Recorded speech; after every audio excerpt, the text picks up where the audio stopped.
people are like, what? People complain, well, how can you not fix this? And it's like, well, it like happens to one out of every 1,000 matches someone plays Sati, or even more. And it's like, well, yeah, we can't, like, unless someone finds a way of what causes that, then there's no way to fix it. Of course, there's a ton of issues that we haven't had on like Champions before. When trying to rapidly switch modes, the gun is in the server, not get super technical. The server basically disagreed with the client of what mode you're in, and then all of a sudden you've got your gun shooting the wrong amount of bullets, and it's like, and it's like, oh, players are gonna complain, right? This is gonna cause problems. It looks bad, right? So, well, okay, especially when it comes to movement abilities, there are, at this point in Paladins like lifetime, there are only so many like different types of movement you can do. Like, gotta dash, gotta jump, Vatu EV teleport, right? Like, there's only, like, you can make it different, right? But there's not much else you can do. Yeah.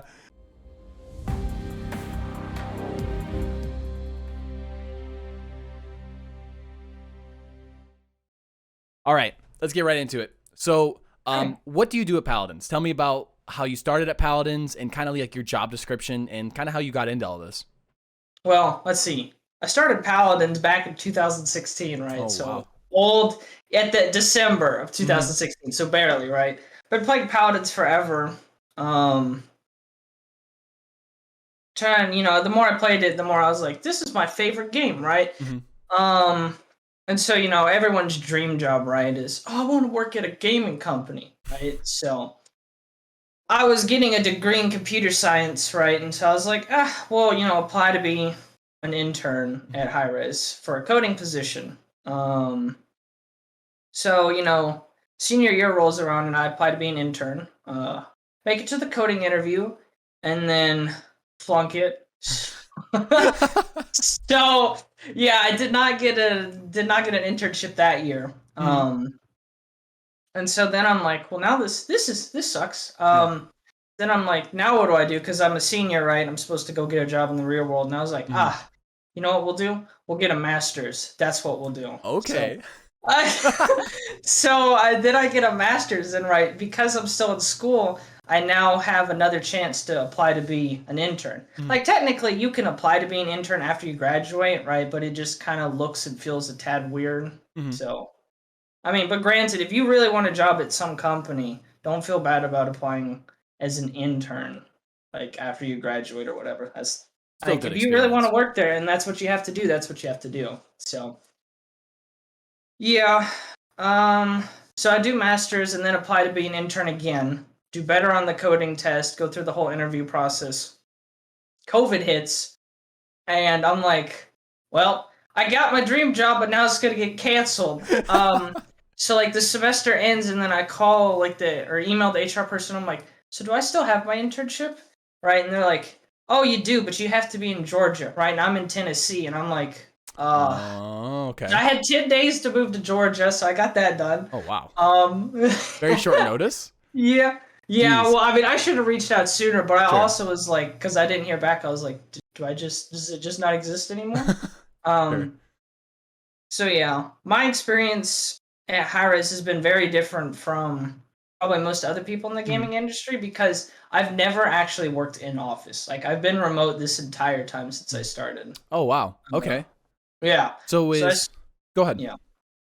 I was just going to say, I started... So then I, passed all the interview time or whatever. And so then I started as an intern last summer. Blah, blah, blah. Did my internship, had a good time. Got to the end of my internship, and they offered me a full-time position. And I was like, that's great. However, I still have one semester left of school to get my master's. So then they worked with me graciously and let me work part-time while I also finished my degree. So did that. That's awesome. Yeah, no, it was really cool. And then after I did part-time, got my degree, they hired me full-time in January of last year. I remember that. I remember you coming into my stream and saying like, oh, I just got hired. I got fired full-time. I remember you being excited about that.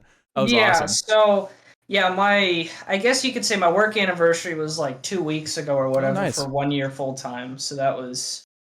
So it was Yeah, like, well, actually, yeah, 2 weeks ago, because it would have been Monday the 3rd, oh, basically. really? So, Well, yeah. congratulations. 1-year Thank anniversary. you. That's a really cool story because like you grew like you didn't grow up in the game, but like you played it since 2016, and that was Yeah. really early. I think I started it in like late 2016. I started like September of 2016, so I understand that. Like I played, I think during the alpha as well. So Oh, yeah, I played with, I don't yeah, want to mention this because it's going to make someone in chat go crazy, but yeah, back when there was payload in the game, yeah, right? Like, all sorts of stuff that was so different in the game back yeah. then than it is now. Right? Did you ever play during the vault maps? The 3-lane Uh, maps? I'm not sure. Okay, I'll have to pull up a video one time, but like yeah, the Paladins was a completely different story back in the day. But was EvilMojo and like Hi-Rez your first work experience? Or Yes. was it? So, first full-time job. I First full-time job. had internships in the past, Mhm. like every summer in college, but never like, yeah. So like, I guess technically out of college, this was my first full-time job. Okay. That's awesome. Yeah. All right. First question for you. Okay. So, kind of a rough estimate. How long does it usually take to program a champion to get it functioning well from like concept to just honestly just coding the champion? Like how long does it take to program one and get it functioning, working into the game? I want to say like with how we currently do champions, probably like mm, over like a month to 2, Oh, probably wow. closer to 2. Mm-hmm. And it definitely depends on what champion's being worked on. Mm-hmm. Like, I mean, people can clearly see some champions have, right, more unique things and whatnot, right? So it really depends on that. And like, what players never see, right, when you're working on a champion is like there might be a pivot. Like, you might originally, a character might have some ability that, Sure. like, you spent, a couple days or something working on, and then, like, it doesn't fit the theme of the character, or like something's just quite not working on it, or this design or someone else, it's like we want to pivot, or even us the coders are like, well, we've tried this and it just doesn't seem to work, right? And then Okay. you just start over again on that specific ability. Okay. You might do that. So it really depends. Mm-hmm. And like it also depends how many programmers are working on a character at a time. Okay. Like, so for like Vatu, that was worked on mainly by only one person. Oh, wow. Yeah, Okay. a coworker of mine, and then also I mostly solely worked on uh 7. So Oh, okay. he's getting ready to come out. He's technically the first champion that I've worked like solely on. Really? I had a coworker. Thank you. I had a coworker help me with definitely a lot of Yeah. things, but like majority of the abilities I worked on. Oh, wow. So I didn't yeah. know there was like so little people working on a single champion. I thought it would have been Yeah. like a higher number than that. Well, yeah, and that's just because, Yeah. okay, so my official title is, I guess I should say that, is gameplay programmer, Okay. right? But I mean, that's what everybody is. We don't technically have different types of programming Yeah. jobs unless, like, in the Paladins, like in the EvilMojo group. Like, there are, database people or, server people, but those aren't under EvilMojo, right? That's for the whole company. Okay, sure. Hi-Rez. Yeah.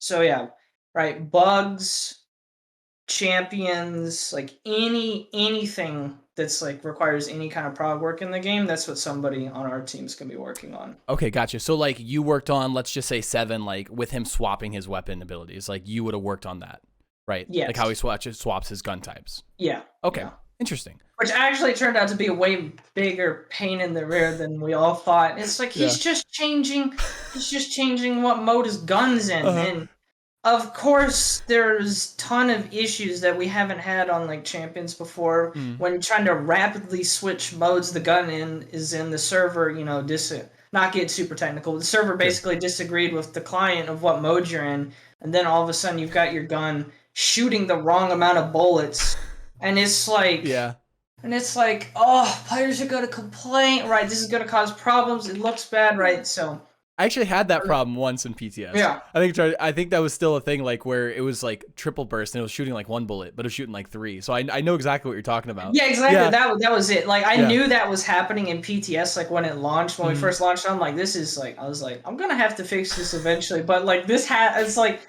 this is what's gonna happen at the start of PTS. So those should all be fixed though in live. Good. That's awesome to hear. I think 7's a really well balanced champion and design champion. Honestly, I think to me, he was a bit undertuned, but I'm excited to see where he's gonna be like come live because like his mobility is so fun. He's such a fun character to play. Yeah, and like what we really worked on, like spent the most time on him was what his ult, and then also the sticking to walls or whatever, because that was something we hadn't done in the game, so we wanted to experiment with that, and I was glad that we were able to get that to work because it's kind of like at super high level, right? I don't think it'll be used because any player with game sense sees you stick on a wall and you're invisible and he knows where you are. So like, but I think at like, you know, more casually in mid, like it can be fun to just be like stuck on a wall and wait for someone to come like under you or whatever and then just jump on them. Yeah, so, you can surprise people with that all the time. Yeah. So have you guys ever like scrapped a champion mid development or mid like coding, at least with your experience so far? I don't think we've ever I don't think we've ever scrapped a champion, at least since I've been working. Like again, we might there like an ability or something might have been scrapped or reworked, but I don't think we've ever scrapped a full champion. Yeah. And off that, let's talk about Seven a little bit and with his like grappling hook. So one thing I've always wondered about Paladins is if some abilities feel like other abilities. Like that grappling hook feels like Vora's Vine. It has very similar, like, it feels very similar. So, with that being said, is it actually taken from Vora's Vine, some of the code or some of the, like, ideas behind it? I think you can explain that better than I can, or, like, do you understand? Does that question make sense? Yeah, yeah, absolutely. So, yes, in some sense, it definitely does borrow some code and, you know, functionality of, like, how Vora's works or whatever. Right, and part of the reason that was done was to save time, right? Because, again, I was like the only one mostly working on it, right? And we have a pretty fast deadline, you know, of less than 2 months to get a champion done. And we wanted to spend like, so, you know, made it similar to Vora so that most of the time could be, you know, spent implementing the new cool thing of right sticking to the wall or whatever. So, but yeah, no, definitely I mean, this is just a coding thing in general, right? You got like a base class or some functionality and then you'll just extend from that, right? Just change it. So like there's so many characters, right, that have like some kind of dash or jump ability in our game, right? And like a lot of characters have that, or so like, you know, buck jump or, you know, Io's leap or whatever, right? You could think of it as the same thing, right? Buck jumps forward, but Io just jumps backwards, right? So technically, right, in code that those would be from the same like class or whatever, and then you just tweak a bunch of stuff on it in code and, you know, other places to make it function the way it does. Well, that makes sense. It's interesting to like correlate buck jump and Io, but I guess it makes sense because they have the same base. They're kind of just leaping in the air, right? So yeah, and so like, and then there's also, you know, like other things like dashes in our game, right? Like, you know, Ash dash or Fernando dash. Technically, they're both right dashes, but they behave completely different. Sure. Right, but they're from the same. They're based off to the same like base code or whatever. Okay, that's fascinating because like I always thought that was a thing, but I like have never really asked anybody. So I'm like, I need to make sure this is true, so I'm not just spewing BS, you know? Yeah. I mean, in like any industry is gonna do that, right? If you got some base, because that's a smart thing to do, right? Exactly, you don't want to just copy work paste smarter, a not bunch harder. of code. You got something that mostly works, and you develop it to be kind of like a slab that can do a bunch of stuff, and then you just, you know, pull off of it and add to it what you want to get something new to work. Awesome. And I do want to also like answer kind of another question off of that. You know, it's like, you know, people ask, you know, oh, why do characters have such, you know, similar abilities sometimes or whatever, right? You know, it's like, oh, this character jumps, Octavia jumps, and it's like, you know, and it's like, well, okay, especially when it comes to movement abilities, there are, at this point in Paladin's, like, lifetime, there are only so many, like, different types of movement you can do. Like, gotta dash, gotta jump, Vatu EV teleport, right? Like, there's only, like, you can make it different, right? But there's not much else you can do. Yeah. I get that question all the time. Like, why are things so similar? It's like the Overwatch Paladins debate, right? Of course, maybe early on some things were. I'm not saying they were, but like, sure, you can see it. But in a hero shooter, there is a limited amount of things you can do with abilities, with gun types, with like archetypes in general. Like, Yeah. if you're gonna have somebody build turrets, yes, a dwarf kind of just makes sense, right? Thematically. Yeah. So Yeah. there's just a limited amount of things, and I think that like reaches back all the way to the Overwatch Paladins debate. So Yeah. when it comes to fixing bugs, maybe on your end and like the process in general, what is that process? How does a bug go from in game getting reported and then getting to you to get fixed? If you know that process and like want to talk about it. Yeah. So the process usually is, right, there's some bug reported, and then the QA team writes up a report for it. Basically, right, bug, bug name, how you get the bug to happen, and then usually like video or screenshots of, this is what's wrong, right, with this bug. Because yeah, I mean, a lot of bugs can be super tricky. And if you don't have, video, like that's a very important part of process of fixing bugs is reproducibility. Gosh. Right. If we can't repro it, then like there's no way to quote find a way to fix it. Sure. So like, I'll bring up an example. I don't know if you've ever had it happen to you, how much Sati you've played, but apparently, there's still some issue on Sati, right? You can get it to where you just like don't regen your pips anymore or whatever. I've never had that issue. People have reported that, like it's super rare, and people are like, what? People complain, well, how can you not fix this? And it's like, well, it like happens to one out of every 1,000 matches someone plays Sati or even more, and it's like, well, yeah, we can't. Like, unless someone finds a way of what causes that, then there's no way to fix it. Yeah, repo is one of the absolute biggest things, like, when it comes to fixing bugs, I feel like. Yes. Like... So, okay, yeah. So, QA, right, reports a bug, and if it's an urgent one, they'll, like, usually tag our team, right, and be like, hey, programmers, we need so-and-so to look at this bug. And then whoever's got, like, maybe the most experience with, they think that bug, right? If it's a champion bug and someone worked on the champion, probably that'll be the person to first look at it, and so on. So yeah, and then like in the workforce or whatever, we got stuff called sprints, right? Which is a 2-week work period. So there's always a couple of those. So it'll usually be like, okay, here's what's coming up for the next patch. We got program champion, rework item store, all this stuff, right? And then it's like, okay, and here's some bugs that we know, the community's asked for, other things, right? And this is what somebody, when they have time, will like work on or whatever. So there's just kind of like a list setting somewhere that you can go work on stuff. Sure. Makes sense. When I was an intern though, right? Because I was an intern, I kind of got to do whatever I wanted. Like just went into the giant list of bugs in the game, right? And just was like, that one looks cool. I'm going to fix that, right? Okay, So... Is there like a priority list with the bugs? Like an internal priority list? Or is it kind of just do whatever, whichever ones we can get fixed, we get fixed?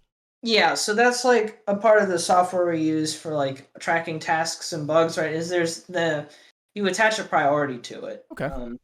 Right, so you got the normal like, low, medium, high, highest or whatever, right? So it's very rare to see, highest unless, the bug is like, crashing the game or something, and it's like, hey, someone needs to fix this, right? So were you on the team? This is the first question to another question. Were you on the team because killcams and replays, etc.? Yeah. Were you on the team when that was decided to be removed? So yeah, I started again last summer as an intern, so that was definitely removed before I was on the team. Okay, so you might not know anything about this, like on a programming side, coding side, what the actual issue was and like what issues that was causing in the game. I'm not sure if you would know or...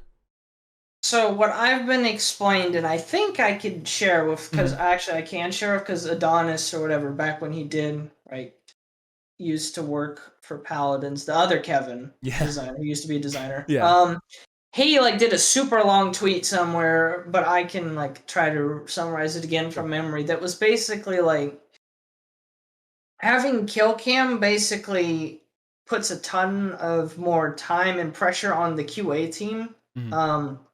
Because when you got a new champion, right, when they get killed or they get a kill, right, everything needs to look good from both perspectives, right? You Mm. getting a kill and right on your side, and then the enemy as well, right? Mm-hmm. And like right, so it just gives more stuff for the QA team to have to look at when Okay. they're for like an update. And QA team is already like super busy because anything anybody does, QA has to check, right? So you got the programming team, we add something new, whatever, they have to check it. If the designers change balance or something, like Mm-hmm. anything, right? Anything that is changed in the game has to be tested by QA. Sure. So, new character, new skin added, new sprays, they got to double check that it's in there, right? So, it just added a ton of stuff or added a lot more stuff that QA had to check against. And there was just also like it also would require more prog time to like fix, replay bug issues, right? Where it looks like somebody's, directly aimed on you, right? When in actuality they're not or whatever. Yeah. So like big problems were like Grok's weapon or something, right? I'm sure if you saw the old replay system, like Grok's weapon would look like it's hitting you dead center And in it's auto replay, aiming. whatever. Like, is this And guy it's cheating? Like, what's the happening? guy's cheating. Yeah. And back when I was a player, I actually accused someone of cheating because I would see I kept dying to him, and I'm like getting beamed by him, and I'm like, dude, he's cheating. Yeah, I did the And same so, thing. and it was funny because the guy who I was like told he was cheating, like this is back when I was a newer player, and he was like some big streamer at the time, and he's like, come into my stream and look, and so I looked, and I was like, oh, he's not cheating, and I was like, oh, that's great. And so yeah, it's stuff like that it A caused a lot of QA time, and B like there's issues, and like some of those issues it's just so much time it's not worth fixing, I guess, in a sense. And after talking to Nico, I can understand that because one thing he was talking about was everything comes down to resources if things get removed, added right now, especially with the team and like the size, etc. And I feel like Killcams just was not enough for the team size because God bless Rixus. He does one hell of a job being QA with Paladins, but it just it seems like it just comes down to a resource issue. That's one thing Nico was speaking on. Yeah, it definitely comes down to resource issue. Like people have to understand that like currently on Paladins team, like you can see the whole what the whole team size is like by just looking at the credits, and you'll see there's like just over 40 people like working on putting everything in the game. Wow. So and like there's only 5 programmers right now. So it's like anything, right? Any issues that come up, new characters that come up, there's only 5 of us. So we can only do so much. Sure. I understand that. I did not know it was so little though. Yeah. That is honestly amazing having 5 programmers for the work, especially recently, that has been done for the game. And like, I feel like it has been improving. Of course, there's major issues been happening here and there. Like I discussed with Nico, and we don't have to rediscuss here, but like a lot of the smaller stuff, things are being worked on, still being fixed. So honestly, props to you. Give me that. Props to you on that one. So there's a lot of talk about spaghetti code. And how the game since the start, because it went through so many iterations and because it went through so many different developers. So like from what I know, when you swap developers on a game or like a head, communication gets kind of how Nico was talking to me whenever it went from that Kevin to this Kevin. Things got miscommunicated. There's always problems, and that caused some spaghetti code and that caused some issues in the game. Is that true? Is spaghetti code actually a thing in Paladins? And is it tough to work with sometimes, if it is? So yes, and I mean this is gonna be true for any industry that has like a ton of code that has people, not constantly, but different people working on different parts of the code, right? Like, what one person might write code and think it's completely understandable to them, but if they don't put any comments, which a lot of the time the code's not commented, or they name a function something and then it doesn't actually do like what you would think the function name says or whatever, right? That throws you off already, and it's like if you didn't leave comments and the function, is labeled something and it doesn't do that, then it's like you just gotta debug it, which is just I hate debugging. Some programmers, there's other programmers who are much better at it than me. It's just a pain. It's like you have to spend time figuring out how something already works, instead of just being able to look at it and be like, okay, this is what this probably does. Just add a comment, please. Yeah, Coders just and comment like on your work. yeah, so definitely there is spaghetti code. I mean, it's going to exist in any Sure. coding company. There definitely is. Like, and I've seen parts of the code and I've worked in it, and it's like, oh no, like you just open it up and it's just like, oh, what is this, right? And my favorite thing is like seeing, comments in places in the code like, hey, this is not great. This should be improved, right? Uh-huh. And that's just the comment there, and you're like, well, yeah. Need a little bit more context here. Like, oh, what do you want? Like, what do you want here? Yeah, well, and like a lot of, again, this comes down to resources and time. Like, definitely at the beginning of Paladins' development, a lot of the developers back then were definitely very rushed or whatever. Right. So if you got something to work in game, didn't really matter how, efficient or, if it was bad or something. It's like, hey, it works. You got the thing to work. Now you got to go move on to something else. And then, so, I mean, and then, yeah, right. When it's just, and it's just like that, down the line, you just end up with different parts of the code that's just, it doesn't work. It's just like not scalable for the should. future. Like, Yeah. you just can't scale it and you can't use it in the future. And that's what, actually what Nico was talking about as well, is like everything was so rushed at the beginning. Things were just kind of like half done and haphazardly just kind of thrown in. If it works, it works. Let's just get a product out. So that's completely understandable. Yeah. It's interesting to have somebody confirm that's a thing and people aren't just talking out of their butt, Yeah. Well, I mean, yeah, it's, so, like, I'll even give an example of a spot in code or whatever. So, like, the Atlas bug, right, where if you shot someone, you did, banish someone and they had, multi-charge ability, right, it just locked them out, like, right when you came unbanished, right, which caused Atlas to be banned from tournaments for, like, over a year. Yeah. When I got some free time, I was like, okay, I want to fix this bug so that he can be played in tournaments again. It took me 2 days, but I finally, tracked down the issue that was causing it. I literally had to change one line, right? Which is always, which that's, anybody who does programming knows that's programming in a nutshell. You spend 2 days to find you need to change one line in the code somewhere, right? But like there was even, all right, a comment above the code that I changed that was like, this does so-and-so, but it didn't. Like, and it's like, something like, the comment was like, this will disable abilities, right? Referring to Atlas's thing or whatever, or it will not lock them out when it did. And I'm like, well, that comment is wrong. And I was like, so it might have worked that way at some point, which is why the comment was there, but then some other part of the code changed or something, that the designers did, like on configuration changed, right? And then that comment wasn't true anymore. It was true for a little bit, but it didn't stand the test of time. Yeah. Well, I think Atlas is, like the way people were banished or whatever probably was definitely changed over some course of period, I think, like to fix other issues or whatever. So, I mean, that definitely could have, and gosh, yeah, again, coding thing, right? You fix one thing and then you don't realize it causes another problem. And then people are like, oh, now this is broken. And it's like, oh, great, right? So it's like, We've seen that in Paladins. I have a prime example. What was the Damba talent where he could right click and do damage to people? Oh, dude, that talent was fun. That talent was great, but they fixed a bug where you could right click enemies through shields. Right? But then that made Damba's healing not be able to heal through shields.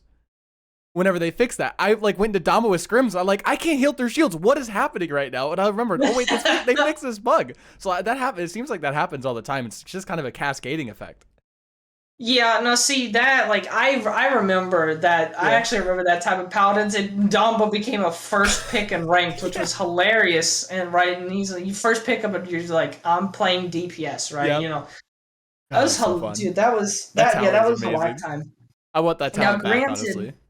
Yeah, that problem, like, the part where you couldn't heal allies through shields, that could have been, either the coder's fault who, or whoever like did the fix, they didn't rethink to check that, or QA could have missed that. I try to, not saying other programmers don't, but because I play the game a lot, right? I try to, when I work on abilities, kind of do a little bit of QA's job, like already when I work on things, So sevens, sticking to a wall ability or whatever. Like before even it got to like QA testing, I was like can I hook them off the wall as Makoa or whatever, right? And Yeah. initially, with the way I set it up, I hooked him with Makoa and he didn't move, and I was like, well, that's not useful, right? So I try to save QA's time by doing some testing, like doing a decent amount of testing while I'm working on it. If you can do it, why not? Especially if you're playing the game, you think about this stuff. Really cool to hear. Look at you. You deserve a raise. Okay, fun question. What was your favorite ability to work on so far? What is your like proudest ability? Like what did you have the most fun making? Most fun. Yeah. That's really hard because so the 2 champions that I've worked on are Sati. Worked on half of her abilities with another programmer, and then also Seven. Okay. So on Sati, I did her, her jump back ability, and then also her ultimate. Okay. And then I did most of everything on Seven.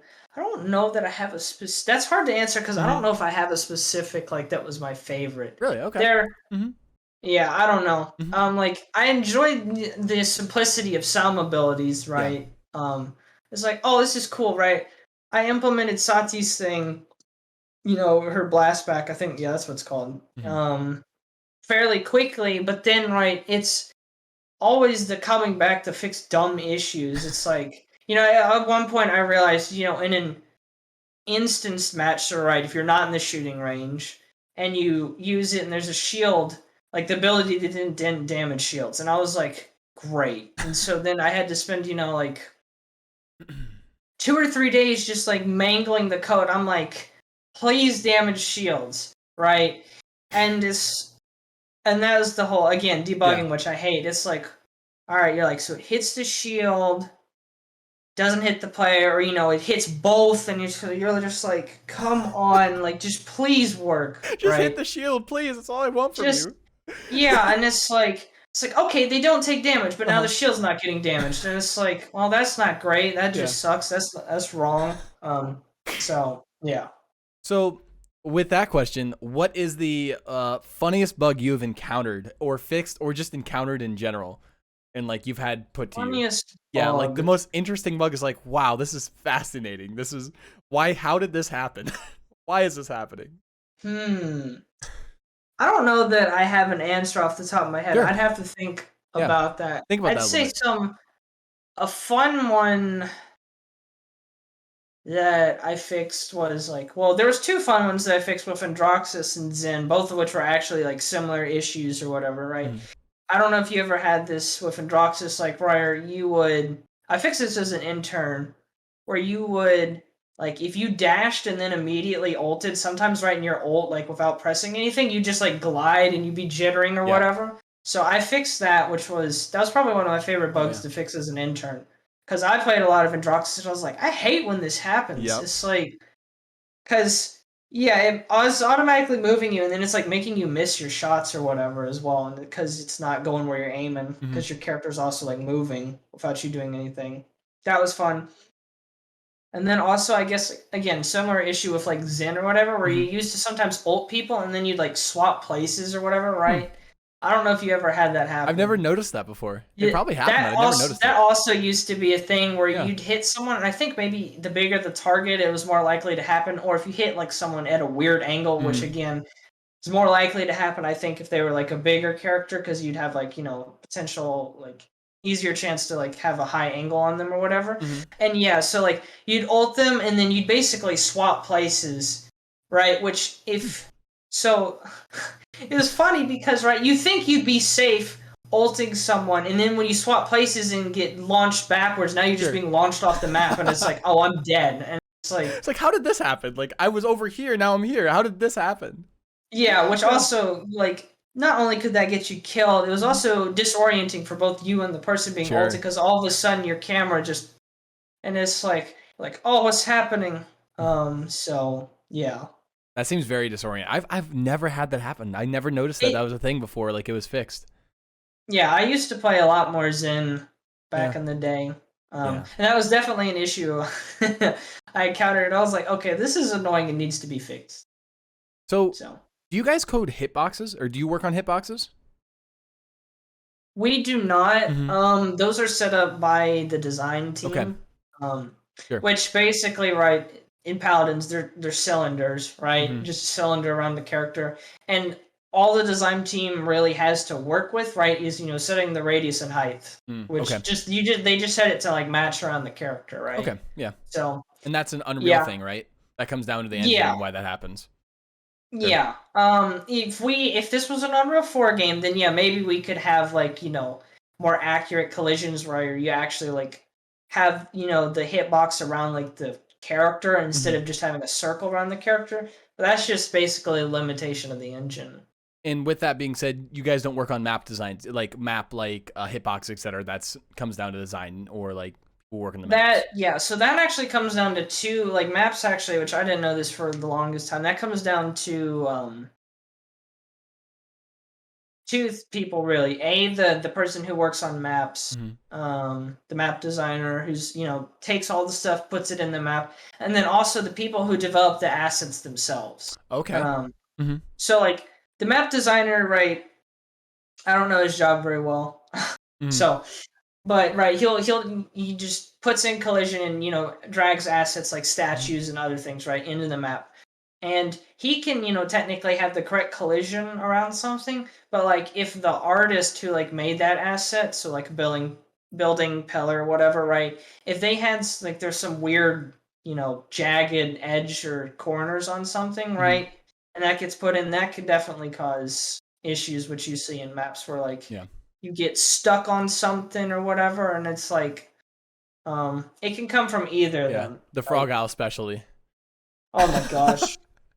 And Yeah, like there was one yeah. on Jaguar Falls too. That like doorway you'd always get stuck on. Your character would like go horizontal. You're like, what is happening right now? Yeah, your character like Yeah. they start looking down or whatever, and you hear the sound. You're like, and Yeah. it's like, yeah, I've experienced that a lot. Oh, that's a fun one to deal with, honestly. So this is a question from Discord, and I think this is kind of already covered. But do you think kill cams will ever return in replays? Uh, with I I don't want to say never, but Mm-hmm. with our current resources, it's probably unlikely. Mm-hmm. Um, just because people like new characters, so that's why we keep making new Of characters course, and yeah. just doing like other things, Yeah. right? Um, you'd say the return on investment on that would be lower than maybe some other things. Yeah, like an ROI on a champion that can be marketed super well. Like that can be pushed super Yeah. hard. Art, you can make teasers for it. There's so many things you can do to market a champion versus bringing back Killcam and bringing back replay. Like, hey, look, it's back. So I Yeah, understand and that. so again, if we somehow found time on the programming team, right, to Mm-hmm. put that back in again, though, once that gets back in, then again, it's more like Yeah. even more stress on the QA team, right, to do testing Yeah. again, because it's like, oh, gotta make sure everything works in Killcam, and Yeah. make sure when someone dies to some ability that it shows up on their screen and all this other stuff, right? For example, it'd be bad if on Sati, right, or something like you saw Killcam and you like her ult projectiles were invisible or something, right? And Mm-hmm. you just see, her shooting and then you die or whatever for Mm-hmm. some reason. It's like, well, that sucks. It's like, yeah. Yeah, I've had so many times back in the day with kill cams where I'm just like, just like that Grok example, like, why? Like, what is happening here? Like, this guy's cheating. Oh, this guy's cheating. Yeah, exactly. All right, so that's enough for my questions. I think that's what I had for you. Okay. Willing to take some from Twitch chat? Absolutely. All right. Let's see what the Twitch chat had. Twitch chat, remember? All right, chat, remember? Feisty is a programmer. He's a coder. So keep that in mind with your questions. There's certain things he may not be able to answer. And try to keep the questions genuine as you can. So, yeah. So question of how many are in QA and how many designers are there? Again, you can see this like when you're on the home screen of Paladins and if you hit escape, like you can go. One of the options is credits. So you can see there are currently 4 to 5 designers. And then as for the QA team, there's like 5 or 6. Again, you can pull up the credits in game to see how many are actually listed under each like department or whatever. I didn't even know that. I didn't know that's a thing. What programming languages do I know and study in college? Okay, so most game engines use C++ or some form of C. So Unreal is C++.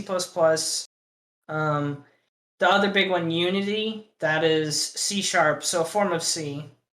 And then I don't know C#, and some coders would probably argue that C# isn't very much like C++ or basic C. So, but it's still some form of C. And at college I learned C++. So that definitely helped, me to get this position because that's the language I know.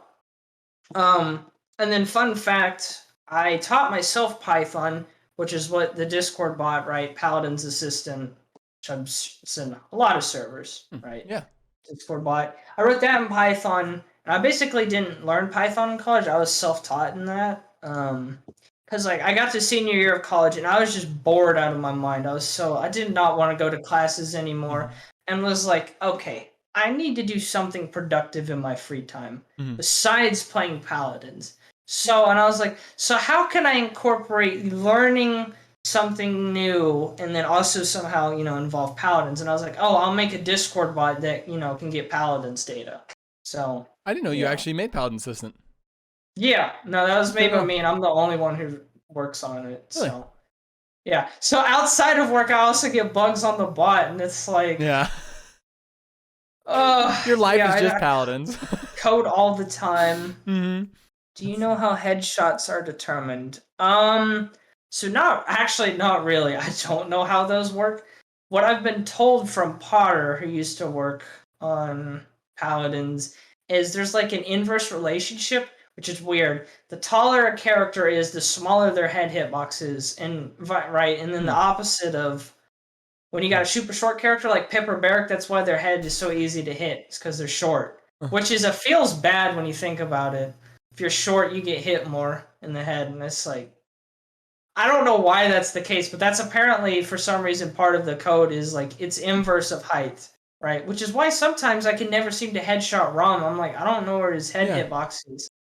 So that's like baked in, like just kind of baked in that why that's a thing then. I don't know why that's a thing, but that's just how the game works, which is unfortunate. And then apparently on Makoa, right, which you'd say Makoa is definitely taller than some other characters. Yeah. Like, for some reason, Makoa's head hitbox is actually like apparently in front of like his normal hitbox, which is why he gets, even though he's not like short, gets hit for headshots so much, is because his head hitbox is in front of the other one, so it just registers more shots on his head. Interesting, because I think like Grover is kind of similar. Like I feel like Grover, like it's hard to headshot him from behind because his head's kind of like leaning forward. I feel like Makoa has that same issue where if he like turns around, he can't get headshot. Yeah. One thing I don't like about Yago, I don't like Yago. That's my personal opinion, but I'm sure a lot of people agree that sentiment. I got rolled up by a Yago literally yesterday in a ranked match, point blank ulted, and was like, try not to scream. Like, I've been trying to tell Nico, I was like, I think her ult will definitely be more balanced next patch with, having less health and taking more time for, it to actually, eat you or whatever, right? I've still been trying to convince, like, him, right, of course, right, it's his decision, but I can pester him, like, sure, of course, to be like, can you put a minimum range, like, so I can't be ulted on top of, like, of course, the argument for not doing that would be, oh, that feels bad for the players, and I'm like, well, I'm gonna be honest, I don't really care what Yago players think, so Yago player opinions are irrelevant. It's like, I shouldn't. Yeah. Okay. Enough. I could go on a rant about Yago and stuff and her ult. I want to have a full conversation with Nico. That's going to be one of our next interviews. It's going to be with Nico having a full conversation. So that's going to be a fun one. Yeah. I'd say here's a question, another older question. Are there any plans to switch to Unreal Engine 5? No. That's not how game engines work. Unreal, so like if Paladins were to switch game engines, it'd be to Unreal 4.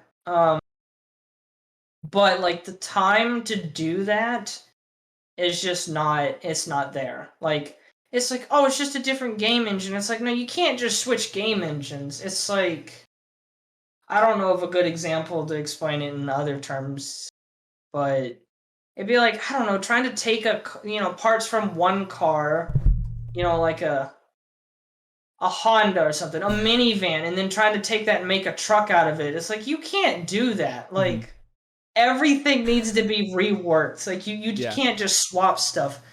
And even, like, newer games, nobody's going to be using Unreal 5, unless it's, like, some startup game or something who's really bold and ambitious, because you want to wait a couple years for both the other game studios and the Epic to smooth out a lot of issues that are in a new game engine. You usually do not want to start on a new game engine.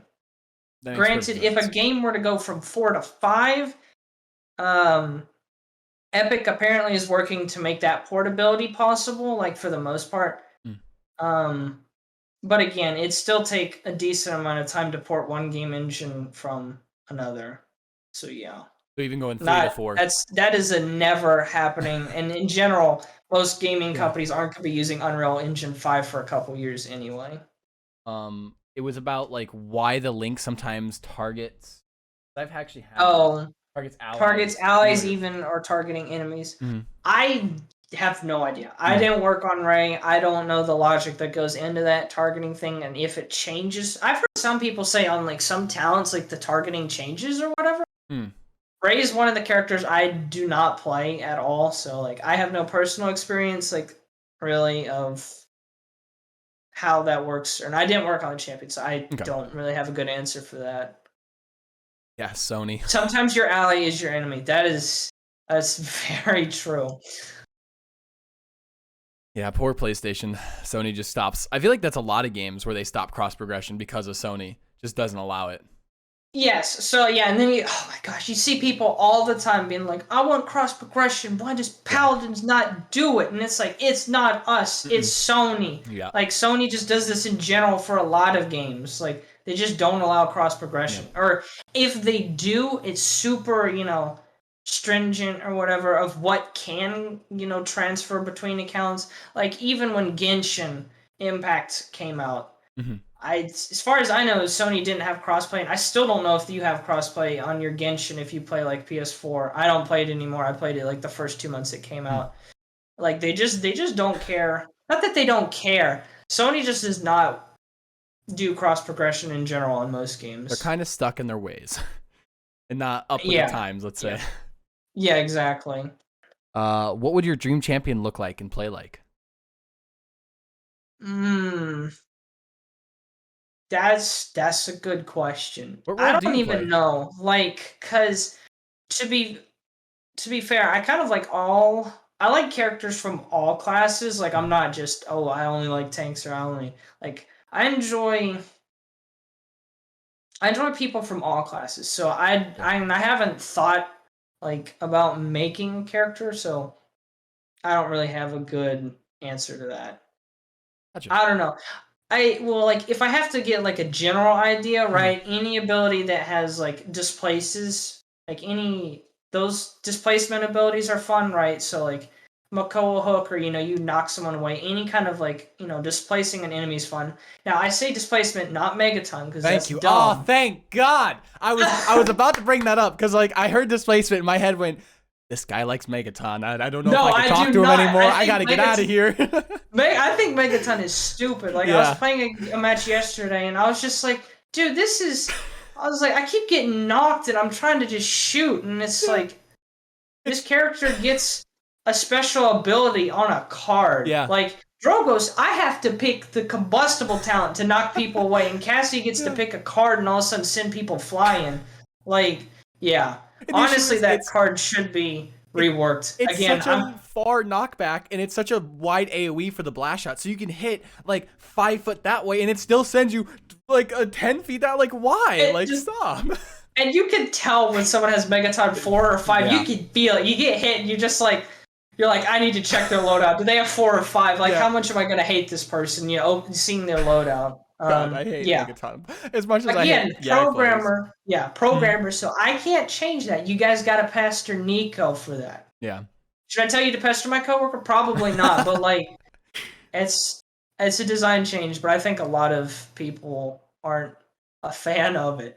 Like Nico said, if you're gonna pester them about it, make sure you tell them how you feel about it, why you How don't you like feel it. about it? Yeah, that's Be the like, biggest this thing. How you sucks. feel. I don't like being displaced when I'm trying to aim at them, and then I Yep. can't aim anymore because I'm flying. All right, real quick question. I'm like way behind in the chat, I think. No, you're but good. Let's see. What classes and such should I aim for to get a coding degree and such in college? I want to start school soon, but I don't know where to start. All right, I'm gonna try answering this question to not go off on my college rant and why I hate college and the U.S. schooling system. But if you could get a chance to try like programming classes before you go to college, definitely do that. If you know you want to work in the gaming industry or want to try that, do not go to a college that teaches Java. Like, learn what language the college teaches. If you know you want to work in the gaming industry, you want to go to a college that teaches, again, right, what the big game engines use. So C++ or C#. And, like, you don't want to spend your, like, you don't want to, this is going to sound bad. You don't want to go into college, like, not knowing what you want to do. Like, you want to kind of have some sense. So, right, in high school, my dad encouraged me because, you know, the kid with the dream, right? I want to make video games, right? So he, like, in high school, I was encouraged by my dad to try out programming. So I took a bunch of coding classes in high school and liked it. So then I knew, right, when I went into college that I'd just be a programmer. And again, I did another thing you shouldn't do. I applied literally to one college and was like, I'm going there. So, yeah. Love the U.S. education system, college system. Yeah, you want to go out of state? No, because your tuition goes up by ×2, and unless you have a full ride, that's not doable for most people. That's a lot of money. Yeah. So, and for anyone looking to see if they want to try programming and have never done it before, use Python 3. Super, like, it is, compared to most other languages, super easy and super powerful. Like honestly, anybody could pick up Python and learn how to do some simple stuff. And like a lot of, like, what's really cool about Python is all the libraries and stuff that come with it. Like, I want to do so and so, right? Like, and then you just like Google for a package, how to in Python do XY, right? And you'll find somebody with an answer like, oh, you literally import this package or library and then say, you know, run, and then it does whatever you wanted. So like, Python's a good language for people to start in, to see if they like coding. I have my buddy and business partner. We work on the Realm Stats, the website we released recently for like statistics and stuff. One thing he told me was Google is a coder's best friend. Like, Google is amazing. You can Google kind of anything in like any language, how to do this in this language, and so many different resources come up. There's so many different things everywhere about it. Yeah, and that's another thing why Python is so good, is so many people use Python, and it's so powerful, is that if you Google Python, like how to do XY or whatever, you're gonna find an answer. And if you don't, well, either you're trying to do something you probably shouldn't be doing, or you've worded your question wrong, like into Google. Yeah. Why is there not a PTS for console? Okay, so I don't have necessarily a good answer for this. I think, okay, so this is actually a question of, you know, why does some bugs take longer to get fixed or whatever, or why do some patches seem to take so long? And part of that is when you work on a game that's cross-platform, like, obviously when we test the game, like, we usually at Hi-Rez almost every day, like from 5 to 6, have a play test or whatever, so we get 10 people, right? We get people in a match to try out new characters, new abilities, right? So we're constantly doing our own testing as like a whole, like in getting different departments, right? Getting people of all skill levels, right, playing the playtest to get feels for stuff. Great, now I don't remember why I was saying this. Oh, but for consoles, like, we have to go through a certification process, which we just call it cert or whatever. So basically, when you put something out to a console, like when we do an update, right? PC gets updated, all the platforms get updated. We basically have to, what we do is package up the update and then send it to the company, right? So Xbox, Sony, and Nintendo. Nintendo's the worst in this case. They take the longest. And be like, how's this update look, right? And then they'll boot up the game and test stuff out and be like, okay, we don't see any problems, right? So there's an extra week or two for every update that has to be allotted to spend time to make sure the update is going to be available for all the consoles.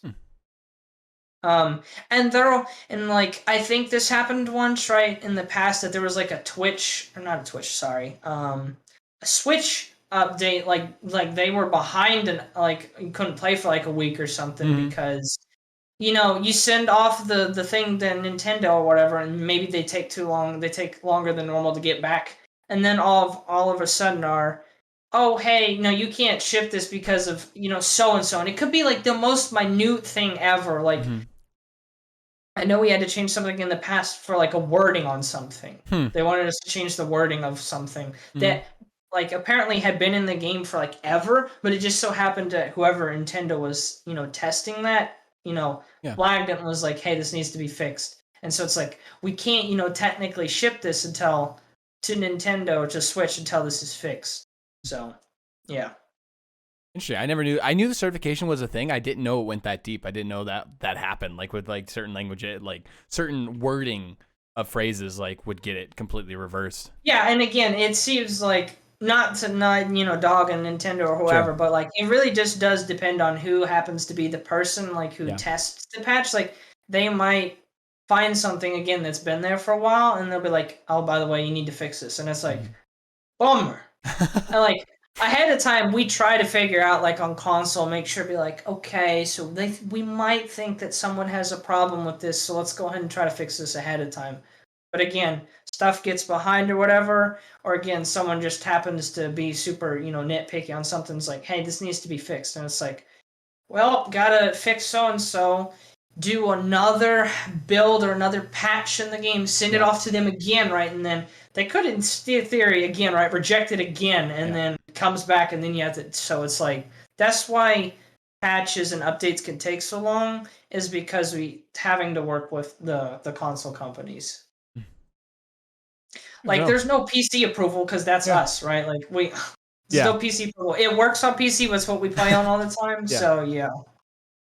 That's good to know, though, because that's one thing Nico was talking about, too, why some bugs, let's just say the sound bug, for instance, that one was already talked about. It was kind of a certification process that somebody talked about on Reddit, too, that was a problem, waiting on that to get certified and, that patch to go through. Yeah, so, we might have, I think, had the fix for PC, ready to go sooner, but again, to do a patch update, have to send out the fix to the console companies and be like, hey, we're fixing this, how's this look, right? Yeah.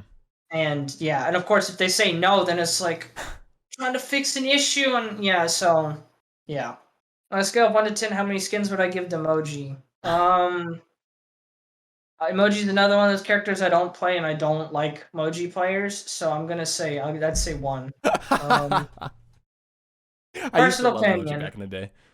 Yeah. Let's see. Bring back aggression. Absolutely not. That's terrible gameplay. What do you use to code champs in? I've already covered this, but C++. And the way Unreal 3 works, which is a real sad thing about Unreal 3, is there's your normal code that runs in C++, and then there's actually also another language the game engine uses called Unreal Script, which was supposed to be a format that non-coders could understand stuff easier and do some of their own programming. But in actuality, how that turns out for the game is you're jumping in code back and forth between the two, which is just kind of a nightmare in some instances because when you're trying to track down a bug in Visual Studio, you can't actually when you're following a bug or whatever, you can't actually check between the two. So oh wow. Your log for something as you're following, as you're trying to chase a bug, if it ever switches between the code C++ and then the other stuff, you get to the end of the trail and you're oh great, now I got to switch over to this. Uh-huh. So absolute pain. Good idea in theory, but for a game like this, it just does not work out very well. Yeah. Blah blah blah. But we ever get ranked LTMs? Ranked LTMs? No, because that doesn't make sense. I don't think that would work. LTMs are meant to be like limited time mode. That's the whole point, right? Very limited and just trying out new, fun and goofy things. Right, like the one I got to make, even though I'm a programmer, right, is I made that Grover one, which was really enjoyed that and had fun, and I think a lot of people had fun with that. That was so one. fun. I played it. I got to do that. Is Dredge's portal not being affected by Chronos a bug? So I don't know, like, if you're talking about the initial, like, the time in between. Trying to think, I don't play a ton of Dredge. I think they're probably talking about the time, like, after you've placed your second portal, and then you go on, like, the 8-second cooldown or whatever. Probably, Chronos might not affect that, and that's just how that device is set up, which would technically probably be a bug. So... Interesting question, more recent question. It's an artist question to a programmer. Do you work with tech artists?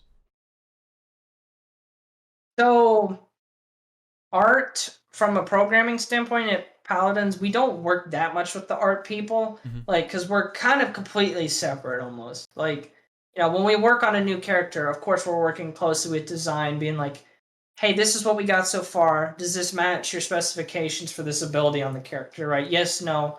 How do we change this? Constantly working with designers, and then QA as well, being like, okay, we got this.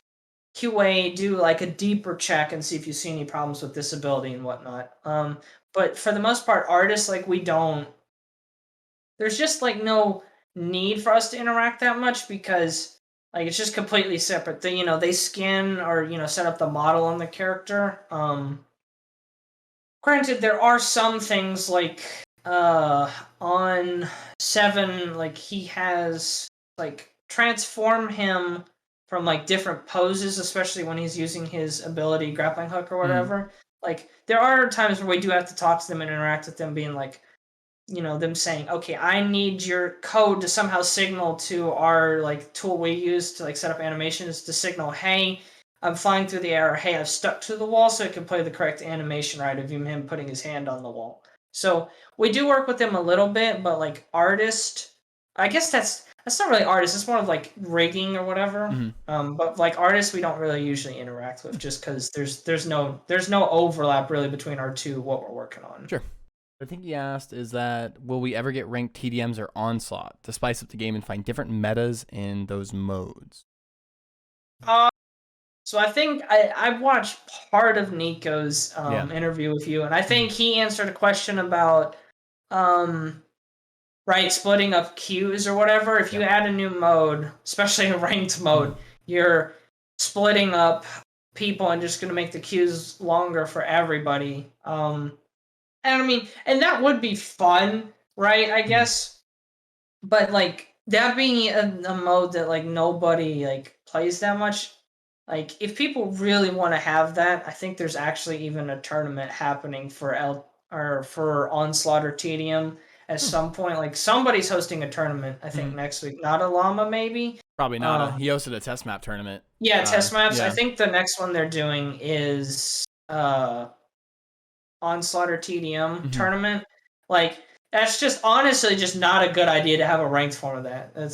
I mean, those types of matches would just be so dumb. Like just trying to either never die or on TDM and or cheese. Never die, or an Onslaught, you playing absolutely stupid things, just trying to sit on the point, like hiding in a corner or something. Yeah, it's like, and then you can't. Go ahead.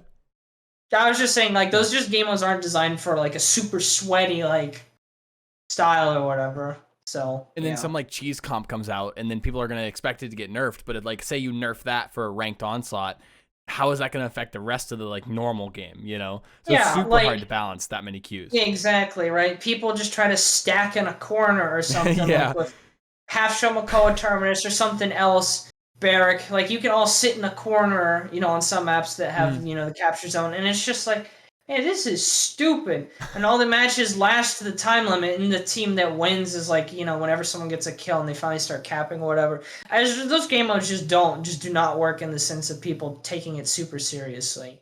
Someone asked, is there something specific I want to change in the game but can't? So to answer shortly, I have a lot of opinions on a lot of things. So the short answer to that would be yes. But yeah, again, not gonna go into that. But yeah, I mean, anybody, you ask that at anybody, and they'd have a list of stuff they'd want changed in the game. Being a player, there's just a ton yeah, of being a things, player, everyone's gonna have their Yeah. opinions on stuff. Exactly. Let's keep scrolling. Somebody was asking your stance on comeback mechanic. On comeback Specifically, mechanic. 2-3 comeback mechanic. 2-3. I actually technically don't know. Like, I haven't ever looked in the code how comeback mechanic works. I feel like the comeback mechanic when you're 2 points behind, like, sucks to be on the team that's ahead. Yeah. Like, feels like a huge disadvantage. But then again, also, like, if you're on the losing side, like, it's important to have that so that you give a team a chance to capture or whatever. Granted, yeah, it sucks to be on the winning side, but it's like, but you were already winning. So, like, if you're already really stopping someone, the comeback mechanic's not going to cause you to lose the match. Because you're getting credits from capping point, from getting kills if you're winning. Yeah, you're already ahead on credits. Yeah, exactly. You're already ahead on credits and other things. Do I care? I don't really have an opinion on the 2-3. Like, I think if the other team's losing, it's fine to give them a slight advantage to capture the point. Any plans on multi-queue, including ranked? That doesn't make sense. I don't really understand that question. Multi-queuing, including ranked? Without there being different types of ranked game modes, that doesn't make any sense. You don't want to queue for ranked and a casual mode at the same time. Yeah. Like, no game does that, and that's not what you want to do, because you don't want to... Like, two very different mindsets. And of course, like, in ranked, like, every game limits your party size. So it's like, if you were to, like, to be able to do that, you'd have to, like, check the person's rank and be like, okay, they're diamonds, so technically their party could only be with one other person. And if you also queued casual, now you're just limiting how many people you can party with in casual if you happen to go into the casual queue. So it makes no real sense to do that. Will there be something ever done about PC players having a huge advantage over console players, like more FPS and better aim assist? Like better aim assist. I assume you're talking about people plugging in a controller on PC? Because, right, yeah, I mean, PC players don't have aim assist. It's called aiming. No, I'm kidding. Kind of. I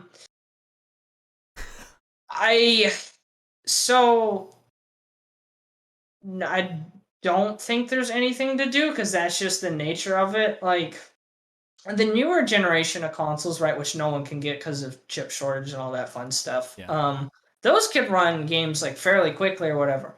Also, I hope you're not talking about Switch, because we don't really want to talk about Switch, because bless your heart, that thing really should not be running any multiplayer game. Mm-mm. Like, it really shouldn't.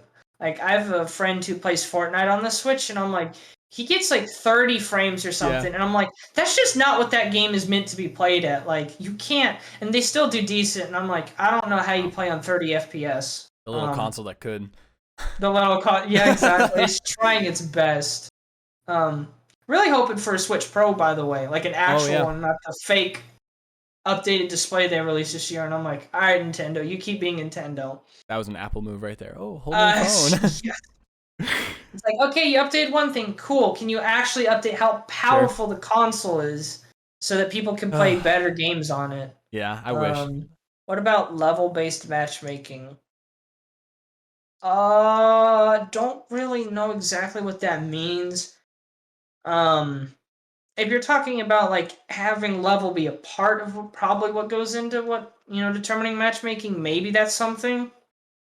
But, like, what most matchmaking systems do is basically look at your secret, ELO or whatever the matchmaker uses as its rating system. Because, like, at the end of the day, level doesn't matter, for the most part. Granted, yeah, I agree. I don't want some first guy who's never played ranked before in my ranked matches, which happens sometimes, which sucks. It's like, hey, what's this game mode? And it's like, this is this first guy's time playing ranked, and he's on my team. This is not going to go well. But yeah, level ultimately at the end of the day doesn't matter, because like you can have some level 999 player who's worse than Absolutely. like a new player because they're Yeah. coming from another FPS or something. Yep. So like you can't, level doesn't really matter. So yeah, like it does matter to some degree, but like for the most part, it's about what the game determines your skill to be. And like, yeah, I mean, people can play the game for a long time and not necessarily be good at it or whatever you define that as. And I mean, that's fine because they're playing the game for fun. They're not playing ranked to, Stance on pity credits, not giving credits to the team that doesn't capture the point. I've not really heard that before. I don't think that would be good because,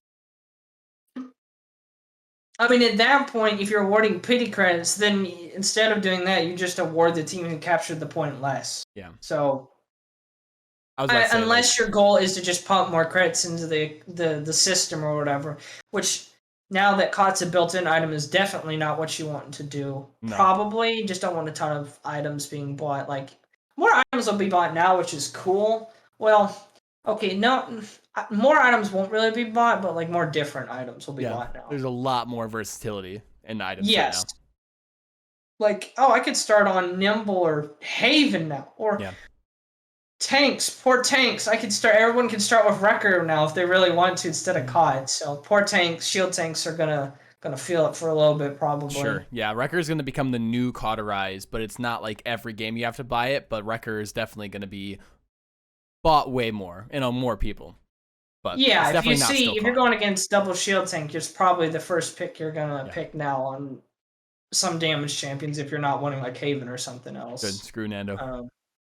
I mean, that's a cool thing, right? As you mentioned, you might not need to pick it up every time because, they have an Atlas or, half the tanks in the game now don't have shields or whatever. So, yeah.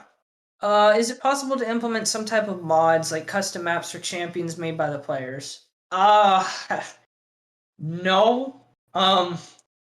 That's a very big ask. There's a lot of it takes us, 2 months with everybody working on something to get a character, so there's no way a player could. I'm not saying there's no way, but a player couldn't ever implement a character that a champion themselves. I could see maps or whatever if you gave players a ton of tools, but again, there's so much time and effort that would require for both the person who's doing the modding or whatever, and or us to make that something that's possible, that it would not be worth it at all.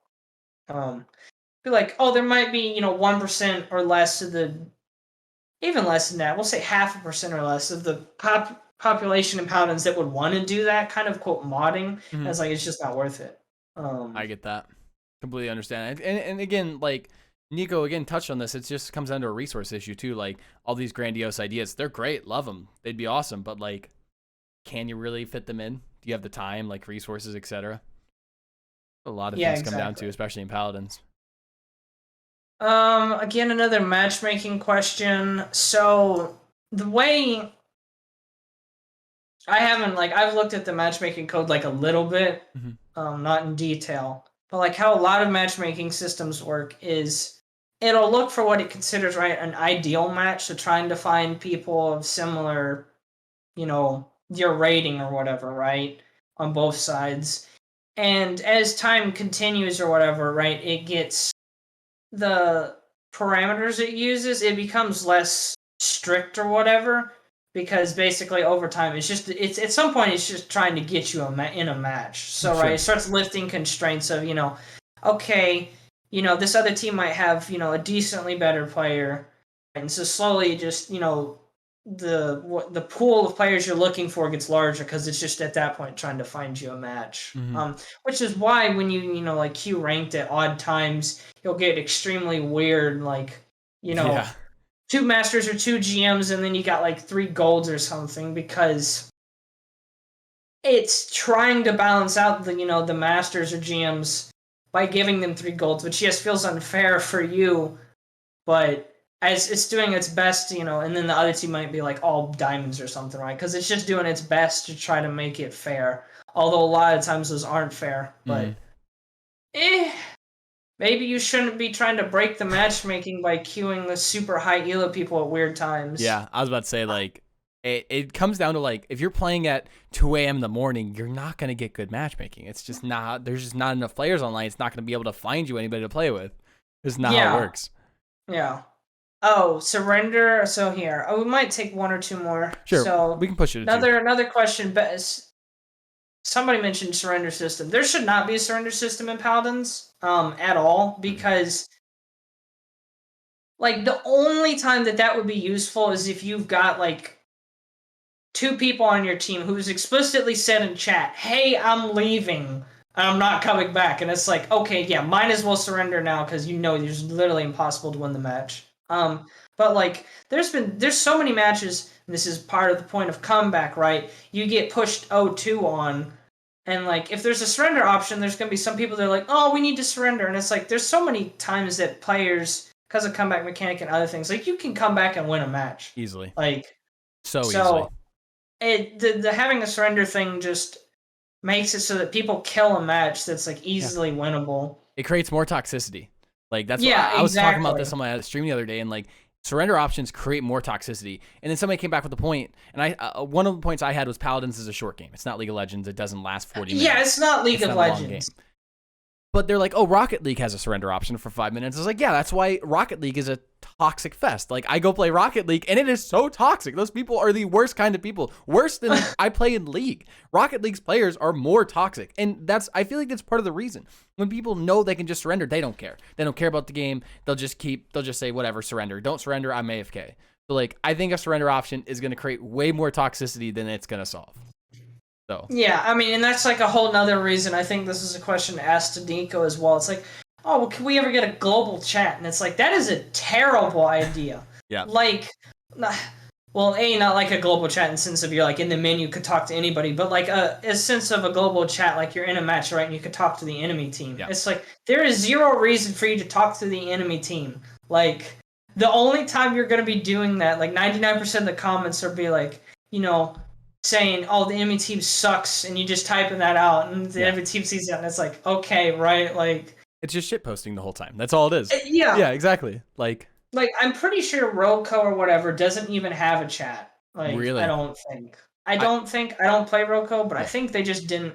Like, some games just don't have a chat because it's just, you don't, like, what it brings is minuscule to the amount of, like, harm in terms of toxicity that it brings. And League was planning on removing their all chat. They haven't yet, but they said they were planning on removing it, which is interesting that they didn't. But I see good reasons for it. It should be removed, honestly. Like, all chat is not a great thing for games. Creates way more toxicity. So does League have all chat? Yeah, it still does. Yeah. Okay, I have not played League, and I do not want to play League. No, I would avoid it. Long matches, and B, I've heard and had some friends play it, and I've seen the community, and I'm like, not great. Far worse than Paladins, and I'm like, golly, getting roasted trying to learn how to play a game. It's like, that's why games like League and let's just say Smite for a Hi-Rez game, you have to wait till 15 minutes in the game to even surrender. You have to wait a certain duration. Like in League, you have to have 5 people accept at 15 minutes and 4 people accept at 20 minutes. So like, I just don't 20 minutes. Your Paladins match has already ended 5 minutes ago. Exactly. So it's Exactly. Well, I'll wait to see if there's like one more question. Sure. I think has seen a lot of responses. And to ask your final question now. Yeah. It's the final power question. Pick one good one to end off here. You got any good ones, chat? Remember, Feisty is a programmer, so if you have any questions on that instance yet? Thunder, you're reasonable. You're not getting Will we ever get to see your ping on console? I didn't know that was a thing. Right, I know on PC you can press, what is it, F? I don't even know what key it is. I just know by heart. It's either F9 or 10. Yeah, I think it's F9. I want to say. I'd have to be in game and press it. Yeah, exactly. Yeah. Like at this point, it's muscle memory. Yeah. I don't even know what key it is. It's either 9 or 10. And I always press it when I open up the game. Yeah. To like see if I can make an excuse or be like, why did I just die? Oh, I saw my ping spiked. I didn't know that wasn't a thing on console, so I don't know if that's something we could add. I don't see why you couldn't. Maybe it does exist. I don't play on console, so I don't know if there's some button you'd have to press.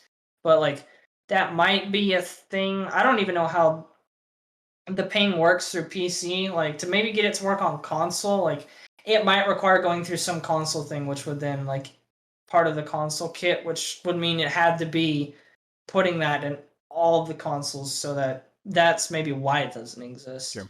All right, I saw one last question I'll answer. Let's see. If you were a mechanical god, which champion would be your favorite? That answer is easy. That's an Indroxus. Yeah. Like, I think he's my highest level. Well, no, he's not my highest level champion. Because I bought levels on Grok. But like, in terms of playtime, he's like in my top 3. I never play him in ranked because I'm actually not that good at him. I just enjoy, like, he's a super fun character to play. And like, when you come across good ones, you know, they got the dash and, you know, the dash and flick down, and just like, you know, watching someone who's really good at Androxus is fun. So Watching movies. that was, yeah, Androxus for sure. I'll never be good at Androxus because I can't do that. All right, like, I can't do 180 flicks and dash on every shot. I'm not built that way. Like, I'm just built different. Hey, these kids have been, you youngins, these kids have been playing FPSs since they were 6. They can just do it better, all right? I'm sorry. I didn't start playing FPSs till in college. I'm doing the best I can.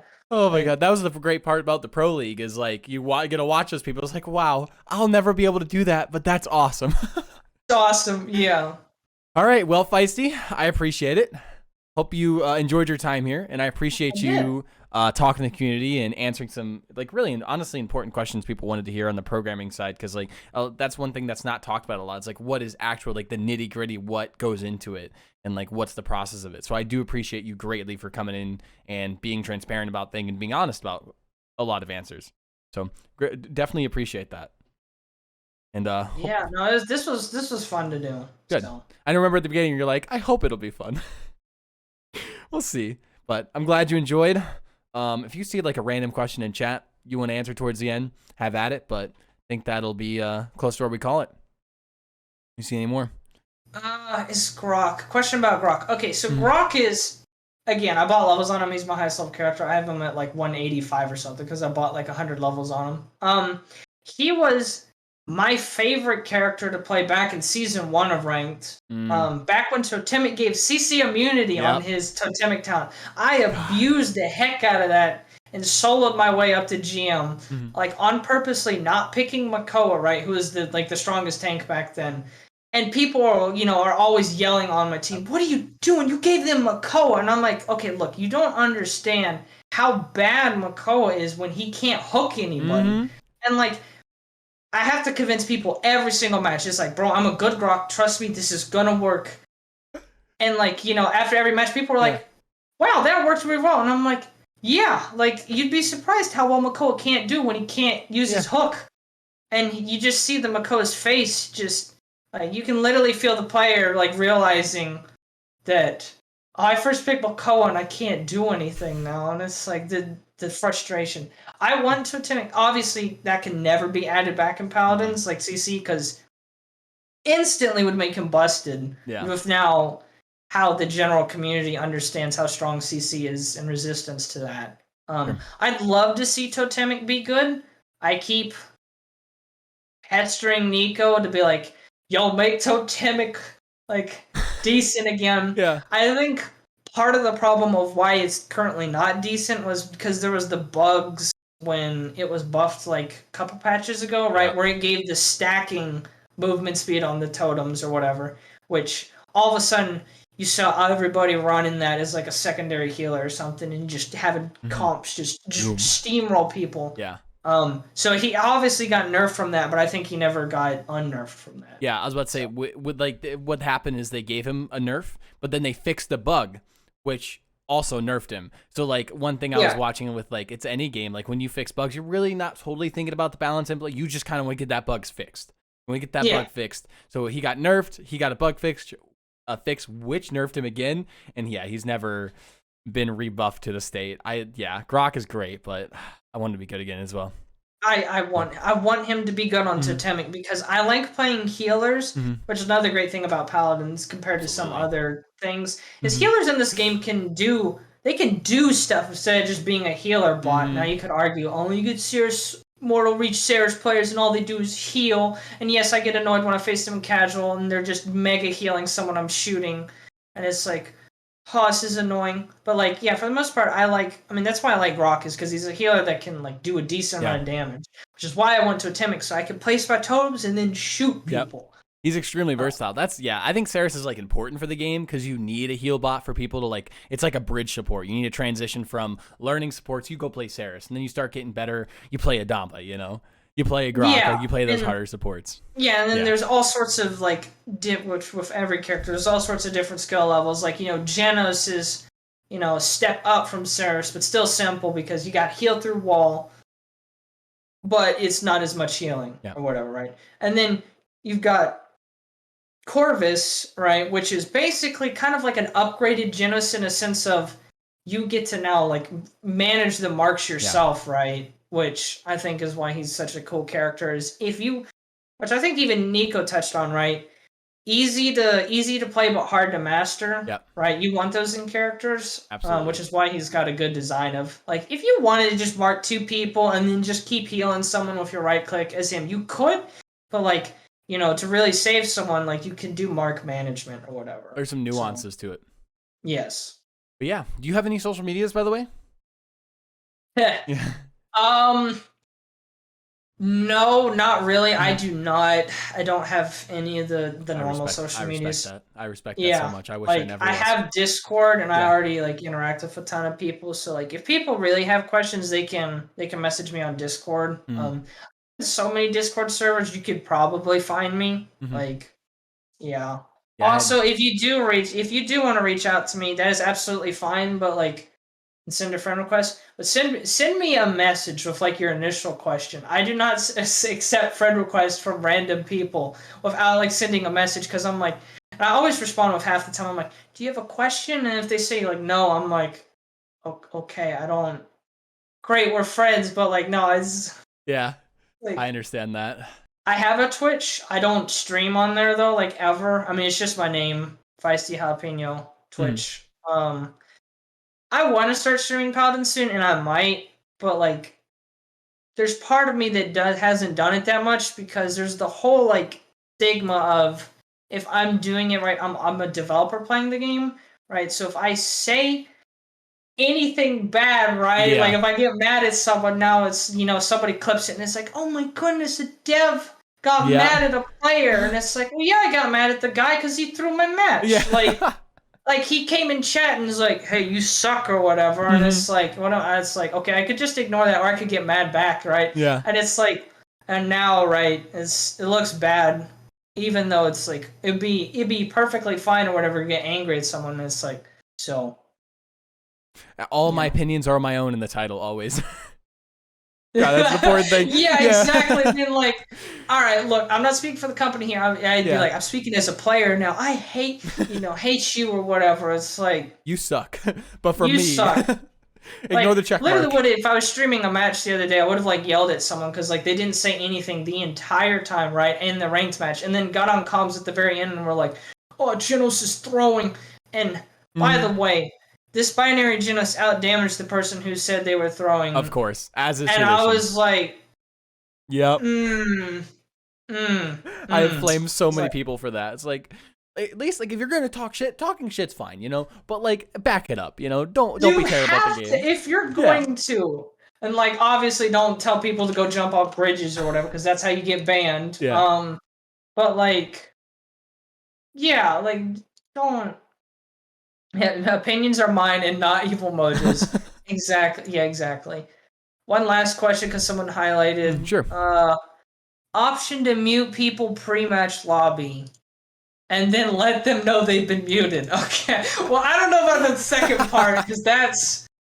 Yeah, I don't. The mute system has already got some weird codes. I doubt that'll ever be changed, but. Yeah, there's a weird issue right now where you actually can't mute people in the pre-lobby. Apparently, you can't like mute people's voice right now. I didn't know that. There's definitely weird issues with like the voice comm system where like I like have the default setting, you know, not being or like push to talk, and I unmute in lobby, right, and it doesn't switch you back to push to talk the entire time you're in lobby, but then once you get in game, like periodically it keeps switching you back to push to talk. So like, yeah. I've had times where I've like alt tabbed out of my game and like I alt tab during the accept screen and like I'm talking to my stream and everybody can hear me on my team. If you like press your like push to talk during the accept, everybody can hear you. I'm like, oh, sorry about that. I hope you not say anything bad about your players on your team. Pushback's 30, by the way. That's what I'm talking to. Yeah. Shameless self-promotion. This bottom guy's not gonna pick a tank, is he? Oh, that was out loud. My bad. Just saying. Oops. Did you hear that? Ooh. My bad. Yeah. All right, Feisty. I honestly, genuinely enjoyed this. Like, and I do very much appreciate you being here. Yeah. And if we should do this some other time, like, I want to have like people on for multiple patches just to give like opinions and thoughts about patches.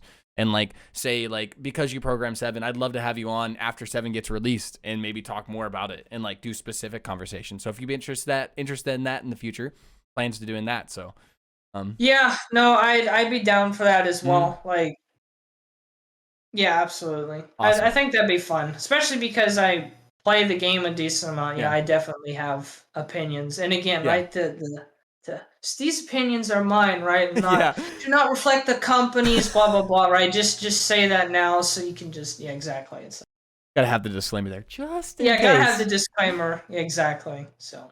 All right, you have a good rest of your night. You go play Paladins because I'm sure you're either gonna do that or go work on the bot. Yeah, I need to eat dinner. Honestly, I haven't eaten. Oh shoot, it's 10 o'clock. Okay, yeah, I'll probably go eat dinner. All right. You enjoy the rest of your night. Thanks for having me. And also, thank you, chat, for not asking too many bad questions. I know there's some joke questions in there, which it's funny. But yeah, no, the chat was honestly this time very, very good job, chat. You didn't ask any like mean questions. It was the same thing. Nico was concerned about doing Twitch chat, and I was like, listen, I'll control my chat. If things get out of hand, we can just move past it. But like, yeah, it was the same with Nico. Like, it was awesome that like. Guys, chat, thank you for actually cooperating and not being complete assholes. Thank you. Also, I don't hate Moji. That's my opinion. Remember, my opinion, not EvilMojo's, right? I don't like Moji. Oh, God. All right. I'll go ahead and sign off. Bye-bye. Good having you, Feisty. Thank you so much.